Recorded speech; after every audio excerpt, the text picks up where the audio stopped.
Print, ഈ ഒരു ശുഭകരമായ സാമ്പത്തിക ഭദ്രതയിൽ നിന്നാണല്ലോ നമ്മുടെ ഇന്നത്തെ ബജറ്റ് പ്രഖ്യാപനം വരാനിരിക്കുന്നത്. അതിനാൽ ഏറെ പ്രതീക്ഷിക്കണം.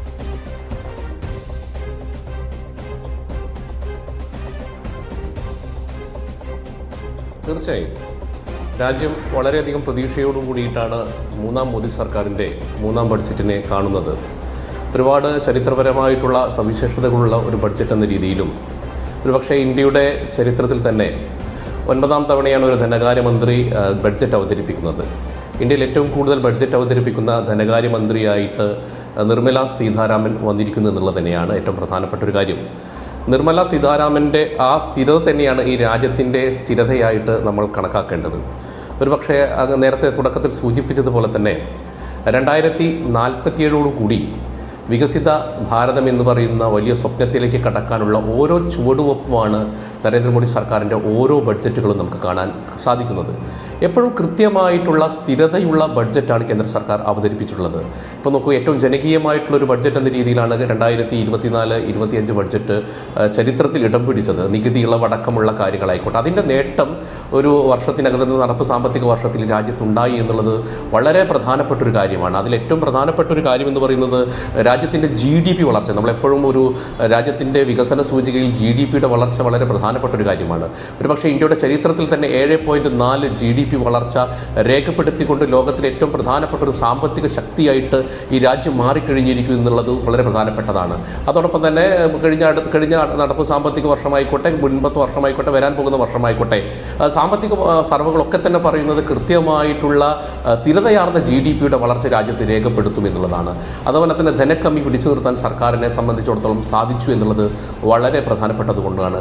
അതുകൊണ്ട് അടിസ്ഥാന ജനങ്ങളുടെ ക്ഷേമം, ആ ക്ഷേമം ഉറപ്പുവരുത്താനുള്ള വലിയ പദ്ധതികൾ കേന്ദ്ര സർക്കാർ കഴിഞ്ഞ ഒരു ബഡ്ജറ്റുകൾ നോക്കുന്ന സമയത്ത്, മൂന്നാം മോദി സർക്കാരിൻ്റെ ബഡ്ജറ്റുകൾ നോക്കുന്ന സമയത്ത് കൃത്യമായിട്ടുണ്ട്. അടിസ്ഥാന ജനങ്ങളുടെ ക്ഷേമം ഉറപ്പുവരുത്തിക്കൊണ്ട് ഈ രാജ്യത്തെ പുരോഗതിയിലേക്ക് നയിക്കുന്നതിന് ഈ രാജ്യത്തിൻ്റെ ഓരോ ബഡ്ജറ്റുകളും വളരെയധികം ചുവടുവെപ്പുകളായി മാറിയിട്ടുണ്ട് എന്നുള്ളത് വളരെ പ്രധാനപ്പെട്ട ഒരു കാര്യമാണ്. അതോടൊപ്പം തന്നെ നമുക്കറിയാം, താരിഫ് നിരക്കിലടക്കം വലിയ വെല്ലുവിളികൾ നേരിട്ടുകൊണ്ടാണ് ഈ രാജ്യം മുന്നോട്ട് പോയിട്ടുള്ളത്. ഇപ്പോൾ US നടത്തിയിട്ടുള്ള താരിഫ് വെല്ലുവിളി നമുക്കറിയാം. പക്ഷേ നമ്മൾ മനസ്സിലാക്കേണ്ടത്, ആ താരിഫ് വെല്ലുവിളിയെ അതിജീവിച്ചുകൊണ്ട് ഈ രാജ്യം സുസ്ഥിരമായിട്ടുള്ള സാമ്പത്തിക രംഗത്ത് സ്വതന്ത്രപരമായിട്ട് മുന്നോട്ട് പോയി എന്നുള്ളത് നമ്മളെ രാജ്യത്തിന് ഏറ്റവും അഭിമാനകരമായിട്ടുള്ള കാര്യമാണ്. ഇപ്പോൾ US-ൻ്റെ വലിയ സാമ്പത്തികപരമായിട്ടുള്ള വെല്ലുവിളി ഉണ്ടായിട്ട് പോലും നമ്മുടെ ചരക്ക് കയറ്റുമതി 2.4% കൂടി, സേവന ചരക്ക് കയറ്റുമതി 6.5% കൂടി എന്നുള്ളത് തന്നെ ഈ രാജ്യത്തിൻ്റെ സാമ്പത്തിക ശക്തി ലോകരാഷ്ട്രങ്ങൾക്ക് ബോധ്യപ്പെടുത്താൻ സാധിച്ചു എന്നുള്ളതാണ്. അതുകൊണ്ട് എല്ലാത്തരം ജനങ്ങളെയും ഉൾക്കൊണ്ടുകൊണ്ട് അടിസ്ഥാന ജനവിഭാഗമായിക്കോട്ടെ, മിഡിൽ ക്ലാസ് ആയിക്കോട്ടെ, അതുപോലെ തന്നെ ഈ രാജ്യത്തിൻ്റെ സമസ്ത മേഖലയും ജനങ്ങളെ ഉൾക്കൊണ്ടുകൊണ്ടുള്ള ഒരു ജനകീയ ബഡ്ജറ്റിനാണ് കേന്ദ്ര സർക്കാർ എല്ലാ കാലഘട്ടത്തിലും ശ്രമിച്ചിട്ടുള്ളത്.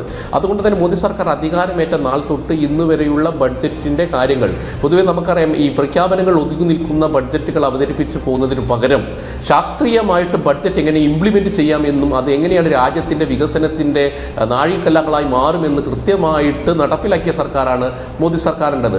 അതുകൊണ്ട് മോദി സർക്കാർ കഴിഞ്ഞ ബഡ്ജറ്റിൽ പറഞ്ഞ കാര്യങ്ങളൊക്കെ നിങ്ങൾ സസൂക്ഷ്മം നിരീക്ഷിച്ചു കഴിഞ്ഞാൽ ആ പദ്ധതികൾ മുഴുവൻ നടപ്പിലാക്കിക്കൊണ്ട് രാജ്യത്തിൻ്റെ സുസ്ഥിര വികസനത്തിനാണ് ഈ ബഡ്ജറ്റ് മുന്നോട്ട് പോകുന്നത്. അതോടൊപ്പം തന്നെ യുവാക്കളെയും സ്ത്രീകളെയും കർഷകരെയും എല്ലാ അടിസ്ഥാന ജനവിഭാഗങ്ങളെയും മുൻനിർത്തിയുള്ള ഈ ബഡ്ജറ്റ് വളരെ പ്രതീക്ഷയോടെയാണ് കേരളം അടക്കമുള്ള സംസ്ഥാനങ്ങൾ, കാരണം കേരളത്തിന് കഴിഞ്ഞ തൊട്ട് ദിവസം മുമ്പാണ് കേരളത്തിൻ്റെ ബഡ്ജറ്റ് നമ്മൾ കണ്ടത്. അതുകൊണ്ട് കേരളം അടക്കമുള്ള സംസ്ഥാനങ്ങൾക്ക് ഇനി ആകെയുള്ളൊരു പ്രതീക്ഷ കേന്ദ്രത്തിൻ്റെ ബഡ്ജറ്റിൽ നിന്ന് കിട്ടാവുന്ന പരമാവധി വികസനപരമായ കാര്യങ്ങൾ കിട്ടാവുന്ന കാര്യങ്ങളാണ്. അപ്പോൾ അതുകൊണ്ട് കേരളം അടക്കമുള്ള സംസ്ഥാനങ്ങൾ വളരെ പ്രതീക്ഷയോട് കൂടിയിട്ടാണ് ഈ ബഡ്ജറ്റിനെ കാണുന്നത്.